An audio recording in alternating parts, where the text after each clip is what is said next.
Qual o limite entre os códigos de conduta e vestuário no ambiente de trabalho e o racismo estrutural? Aliás, você já foi discriminado pela roupa que usa ou pelo cabelo que tem? Começa agora o nosso programa Negros em Foco.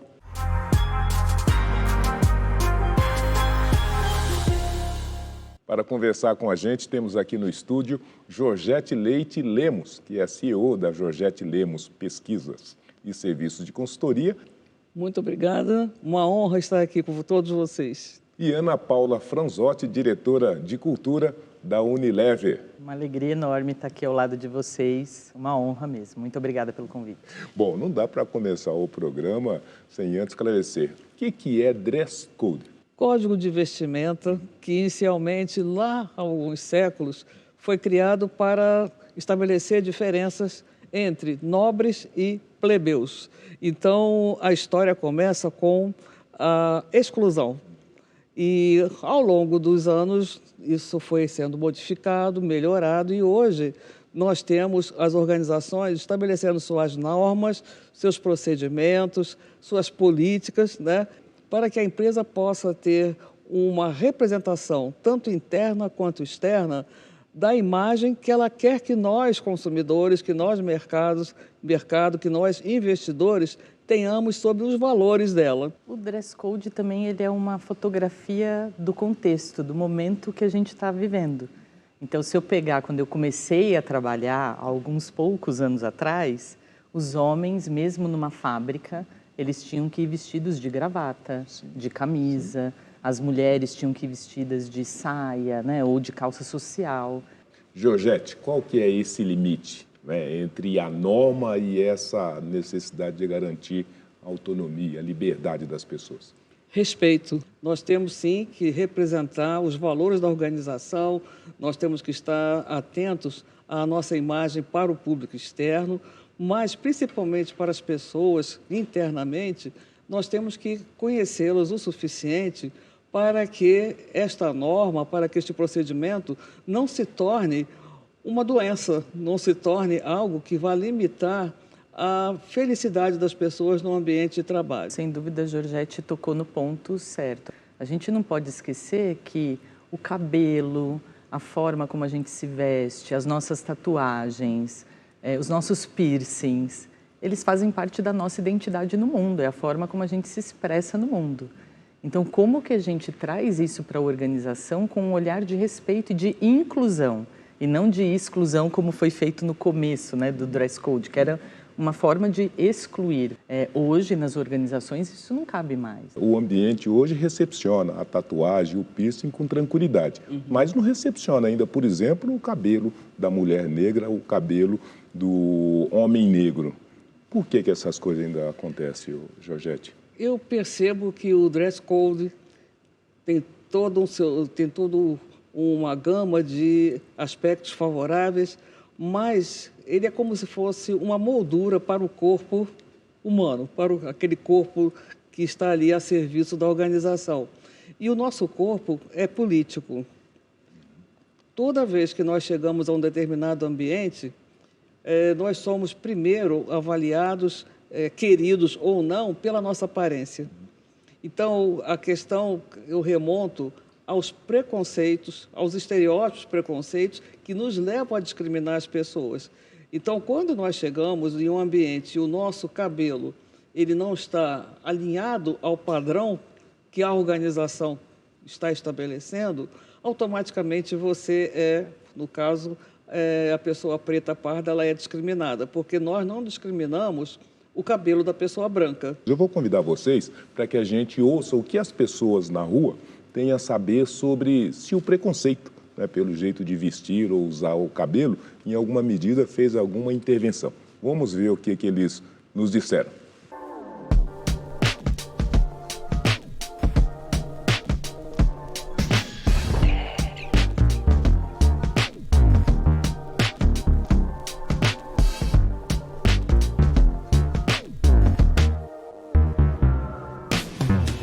Gosto de poder usar brincos grandes, eu gosto muito de poder usar no estilo. Tristemente, meu visual já teve muitos problemas em ambientes corporativos, pelo fato de ser um pouco chamativo. Meu visual já foi bastante motivo de discriminação, tanto barba, cabelo. Teria que ser mais formal. Foi motivo de chacota, já foi motivo de piada, de mau gosto. Não podia usar bigode, barba, essas coisas, e tive que mudar. Infelizmente eu tive que tirar as minhas tranças.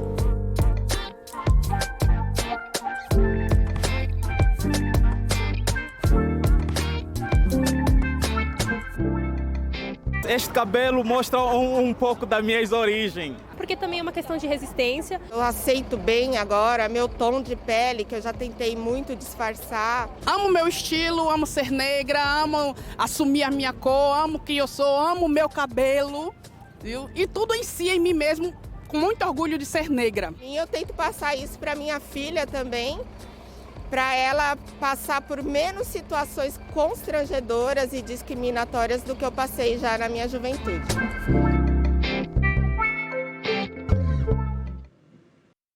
Enfim, as pessoas na sua plenitude, elas gostam de ser respeitadas do jeito que elas são, né? E nem sempre o padrão permite que essa, né, naturalidade se expresse, sobretudo nos ambientes de trabalho. Que ousadia, né, das organizações acharem que elas podem determinar a forma como uma pessoa deve ser ou deixar de ser, né?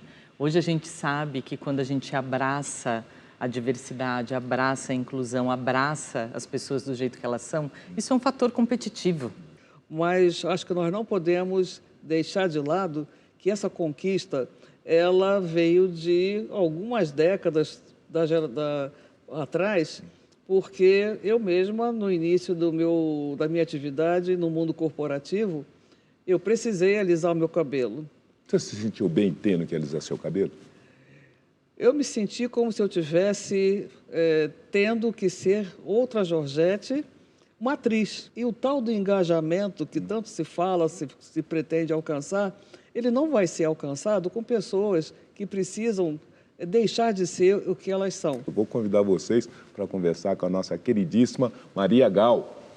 Oi, Gal, querida. Olá. Atriz linda, maravilhosa e famosa como você, sofre preconceito, Maria Gal? Com certeza, né? Com certeza.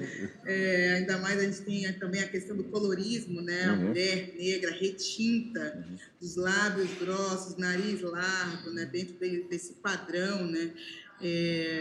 Posso citar, por exemplo, quando eu fui fazer um teste com um filme, e aí eu fui passando de fase e tal, no final ficou entre eu e uma atriz branca, e o diretor optou pela atriz branca, porque, segundo ele, o tom da pele dela era mais comercial do que o meu, pelo fato dela ser branca. Como é que você se sentiu com uma afirmação dessa natureza?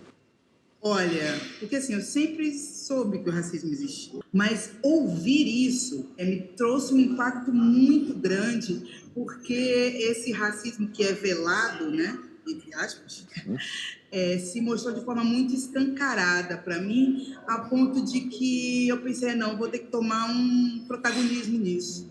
E aí, dentro desse momento, desse evento, eu busquei criar uma produtora, que hoje chama Maria Produtora, e que tem um propósito, que é produzir filmes, séries, conteúdos para mídias digitais e programas de letramento que dialogam com a temática racial, né? A gente tem aí um audiovisual que é extremamente excludente em relação às pessoas negras e em relação às mulheres e pessoas negras retintas, não só na frente, mas também por trás das câmeras. Agora, é interessante como a gente está nesse momento histórico no Brasil, realmente de muita transformação que a gente precisa trazer para a nossa sociedade, porque quem perde é todo mundo. Gal, querida, prazer, obrigado pela gentileza, parabéns pelo seu trabalho. Obrigado, parabéns também pelo programa, tá lindo, gente. Valeu. Tá bom, tchau. Georgette, onde na organização que esse padrão se manifesta? É no RH? É na presidência? É no conselho de administração? É na diretoria? Enfim, onde é que esse filtro se estabelece? O exemplo vem de cima. Então, é necessário que o querer da organização, representada por essas pessoas que estão na decisão em primeira linha, que esse querer seja consensado. Um dos grandes entraves que eu vejo é quando a organização ela elabora um código de conduta ou que outro nome tenha, e que não representa o todo. Quer dizer, se temos normas, se temos padrões, é porque alguém escreve isso. Sim, e acho que a gente tem uma lição de casa importante, né? Que é como a gente prepara as pessoas da organização para elas não deixarem o viés inconsciente delas, ou seja, aquele pensamento que a gente tem sem meio entender porquê e faz as escolhas entre o branco e o preto, entre a mulher e o homem, entre o jovem e o velho. A gente tem que letrar a nossa organização para que ela efetivamente entenda que ela tem esses vieses, mas que ela não pode usar esses vieses para determinar se a pessoa é boa, ruim. Aliás, eu vou convidar você, Ana e Georgette, para conhecer o que a influencer, rapper e historiadora Preta Rara tem a dizer sobre a ditadura dos padrões de vestuário nos ambientes corporativos. Vamos lá? O cabelo crespo é um símbolo de existência e resistência para as pessoas pretas, né? E hoje a gente ainda aqui no país, no nosso Brasil, a gente consegue ainda encontrar com diversas questões, né? Racista. Comigo aconteceram diversas vezes que me pediram para alisar o cabelo, me pediam para prender o cabelo, porque no Brasil o que é personificado como bonito, como aceitável, não é a minha beleza, não é a minha estética, e sim uma estética fundamentada no eurocentrismo, na branquitude, né? Então, como eu costumo dizer nas minhas rimas, quanto mais crespo, melhor. Agora a gente poderia ampliar para dizer quanto mais livre, melhor, né? Totalmente, do jeito que quiserem. É isso, Georgette? Perfeitamente. Vou fazer um breve intervalo, mas você não sai daí que eu volto já já.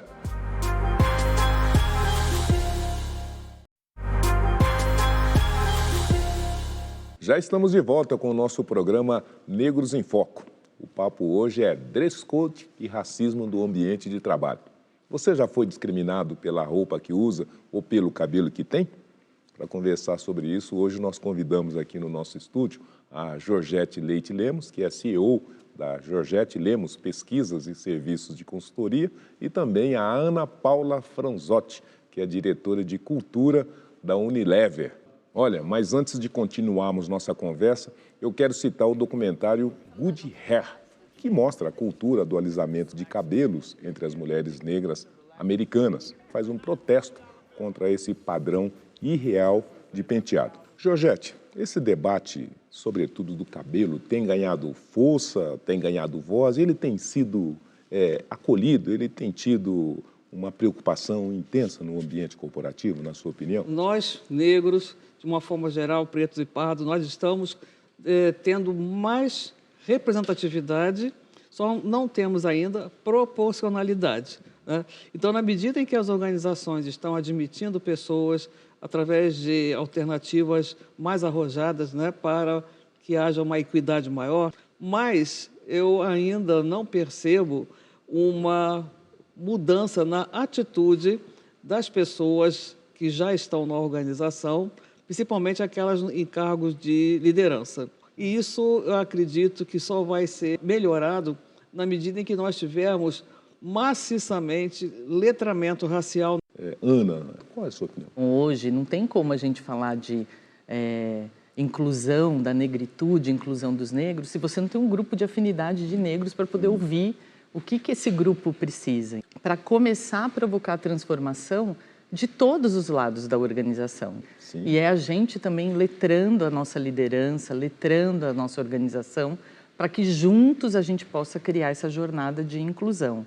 Além disso, a gente também precisa ter programas internos que acelerem os talentos negros a ocuparem lugares diferentes dentro da organização. Então eu convido você, a Georgette, para conhecer, né, as boas coisas que a Unilever está fazendo dentro dessa agenda. Vamos lá? Eu lembro que para mim, na minha família, na minha cabeça, ir para o trabalho significava se vestir com um terninho, cores sóbrias. E eu lembro que uma vez, um mês depois, assim que eu tinha chegado, um dos meus gestores virou para mim e perguntou: Ana, você sabe que tá tudo bem se você não vestir o seu terninho, que você pode vir de tênis, vestir qualquer roupa. E aquilo foi um divisor de águas na minha cabeça. E o código é ser você. Minhas colegas e colegas têm liberdade de ocupar o espaço que bem entenderem, que tiverem do seu repertório, do seu próprio território. E aí eu fui entendendo qual era esse meu lugar, qual que era a minha roupa, que transparecesse a minha identidade e me sentindo plena para exercer a minha função hoje. É bonito ver nos corredores e especialmente nas nossas fábricas. Hoje, as nossas fábricas permitem que as pessoas negras usem uma touca que permita usar o seu cabelo, da espessura que ele tiver, do tamanho, do volume. A moda é sobre verbalização visual. O reforço o dress code talvez aqui não exista. A liberdade permite trazer outros conhecimentos, outros repertórios. Foi minha primeira experiência no desenvolvimento de produto, efetivamente, como marketing. E aí foi uma combinação bem interessante, porque eu trazia o meu olhar como target, né, que a gente chama aqui no universo corporativo, então como público-alvo daquele produto, daqueles projetos que eu estava trabalhando, que eram projetos para cabelos cacheados e crespos, para brasileiras. Do meu ponto de vista, o poder está nesse encontro. Um dos pontos que marcou a minha experiência foi entender que aqui na Unilever tinha um grupo de pessoas negras reunidas não somente para se relacionarem, mas também impactar o negócio. Bom, minha história com a Afrolever começou no início da Afrolever, quando ele era apenas um projeto de 3 estagiárias e uma delas era hoje eu faço parte do coletivo. E esse fundo ele é bastante significativo pelos eixos de atuação. Um investimento, um aporte financeiro da companhia em 4 eixos. Talentos, então a gente está falando da aceleração desses talentos dentro da companhia, ir para além de trazer essa população aqui para dentro, como a gente garante uma jornada relevante, comunidade, fornecedores e nossas marcas. Quando a gente olha de uma perspectiva de acolhimento e aquilombamento, que a gente chama aqui. É uma questão de sustentabilidade da gente, da nossa jornada aqui dentro. Então, se eu tivesse que escolher um pilar do coletivo, que tem várias, eu escolheria esse para colocar no coração. Que outras companhias e organizações permitam que suas pessoas sejam como elas bem entenderem e desejarem. Ana, por que a Unilever achou importante criar um programa dessa natureza? Trazer essa representatividade da sociedade para dentro da organização vai fazer e faz com que eu tenha produtos que conversem mais com esses 100 lares brasileiros onde eu estou. Quer dizer, então é bom para o negócio? Ela gera mais lucratividade? Sem dúvida nenhuma. Cada vez que eu tenho grupos que são subrepresentados, discutindo junto, né, trazendo as ideias, trazendo criatividade, trazendo a sua vivência para a nossa grade de produtos, nosso portfólio de produtos, quem está ganhando é o nosso consumidor. Sim. E o consumidor ganhando, quem está ganhando somos nós também. Quem não copiar no bom sentido, o benchmark está aí para isso, essas organizações ficarão à margem. Ainda mais agora que os investidores eles estão levando muito em consideração não somente a governança, mas também o comportamento das organizações na dimensão social. Muito bem, então eu vou convidar vocês para ver como esses personagens transformaram um problema numa boa solução. Vamos lá. Eu sou de família super humilde. Eu agarrei a educação como a única solução, caminho que eu tinha. Entrei na USP, fiz administração na USP. Ao terminar, entrei no mercado financeiro. Fiquei uns bons 6, 7 anos no mercado financeiro. Então eu falo que esse é o momento em que eu habito entre 2 mundos, De manhã eu estou na Faria Lima, à noite eu estou na periferia, E aí eu já não sou mais na periferia, já não sou mais o cara, porque eu agora tenho um carro, eu ando de terno e gravata, por aí vai. E lá dentro do banco, eu não sou um deles, porque eu não sou igual a eles, certo? Mas teve um processo meu de usar as mesmas roupas, usar o terno, a gravata italiana, a abotoadora na camisa, a camisa com as iniciais. Era como o ambiente, basicamente, era definido. Se você quiser jogar esse jogo, é com essas regras.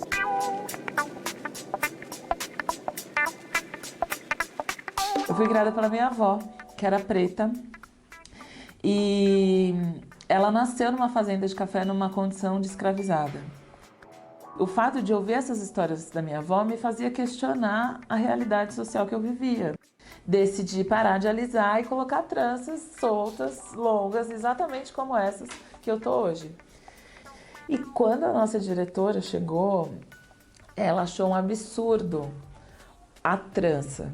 Ela falou, não, mas não combina com o mundo corporativo. E eu falei, gente, mas eu sou a mesma pessoa. Eu sabia que esse tipo de penteado não era só uma mudança de estilo. Tinha uma representatividade ancestral. E ela voltou do almoço e me mandou embora. O dress code, na tradução direta como código de vestimenta, ele foi uma barreira para a diversidade e muitas vezes, sim, um código bem racista. Em relação à forma como deveriam ser os nossos cabelos e a forma como deveriam ser as nossas roupas, como se isso representasse a questão de ser ou não profissional. Eu decidi que eu queria mudar de área, tive uma oportunidade de estudar fora. E voltando para o Brasil, eu decidi voltar para o Brasil, queria muito trabalhar com educação. Em um dado momento eu decidi deixar o cabelo crescer. E aí aconteceu a coisa que acho que foi a virada. Quando eu assumi um cargo de direção e o meu cabelo cresceu, eu comecei a ver que outros Black Powers começaram a surgir no escritório.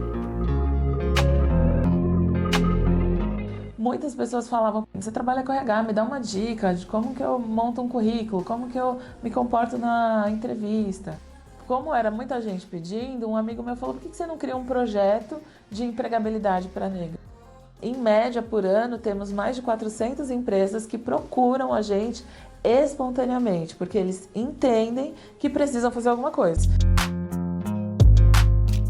Que eu possa ser exemplo para outras pessoas, de poder ter o meu dread, de poder ter minhas tranças, de poder ter uma camiseta que está escrito antirracista. E hoje é uma coisa que eu não abro mais mão. A gente fez parte da história de transformação do nosso país. É o que me motiva todos os dias.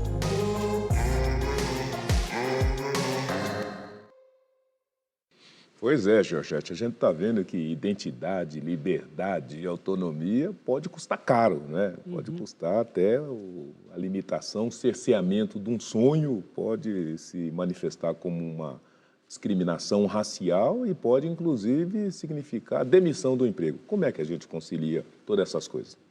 E na esteira vem a dor social, né? Sim. Porque quando a pessoa sofre, por exemplo, uma injúria preconceituosa, ela não esquece. Para algumas pessoas pode prevalecer o legado só negativo e a pessoa se abate, ela começa a acreditar que realmente ela não tem valor, que ela não vai conseguir atingir o que ela merece atingir. E para outras pessoas pode ser uma catapulta que impulsiona as pessoas a pensar, não, eu vou superar, eu vou realmente me auto-reconhecer, autoestimar e assim por diante. Não se deixar abater, Ana Paula. Como é que a gente concilia a vida que está fora da empresa e o ambiente corporativo que precisa trazer essa vida para dentro? E garantir que essas pessoas tenham um ambiente propício para serem ouvidas, para terem espaço para ser o que elas são. Do outro lado, como organização, você também precisa criar espaços de diálogo e, com isso, a gente ir evoluindo nessa jornada de inclusão. Eu quero cumprimentar você e a Unilever por essa ação maravilhosa. Georgette, querida, da mesma maneira, dizer muito obrigado pela sua trajetória, né, por esses ensinamentos. Obrigado pela sua presença. Eu que agradeço. Para você aí de casa, muitíssimo obrigado pela gentileza da audiência. Boa semana a todos e até o nosso próximo programa Negros em Foco.